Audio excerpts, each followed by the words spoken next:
ئەو کۆنفرانسە دووەم کۆنفرانسی زانستیە کە کۆلیژی پەروەردەی بنەڕەتی بە هاوکاری لەگەڵ سندیکای ئەکادیمینی عێراقی دەیبەستێت کە تیایدا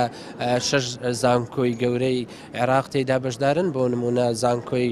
موستەنسریە، زانکۆی بەغدا، زانکۆی مووسڵ، هەروەها زانکۆی نەجەف، هەروەها زانکۆی بابل و زیاتر لە 300 توێژینەوەی زانستی بەشدارە لەو کۆنفرانسە و زیاتر لە 800 توێژە لەسەر ئاستی وڵاتانی عەرەبی بۆ نمونە لە میسر و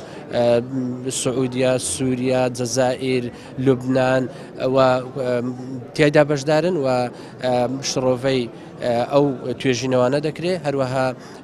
لەو کۆنفرانسە لە هامشی ئەو کۆنفرانسە ژمارەیەکی زۆر لە پانێل و وەرکشۆپ ئەنجام دەدرێت بۆ ئەوەی کە گفتوگۆ لەسەر بواری زانستی بە تایبەتی لایەنی پەروەردەیی بکرێت بۆ ئەوەی بتوانرێت پەروەردەیەکی باشتر و بەسوودتر لە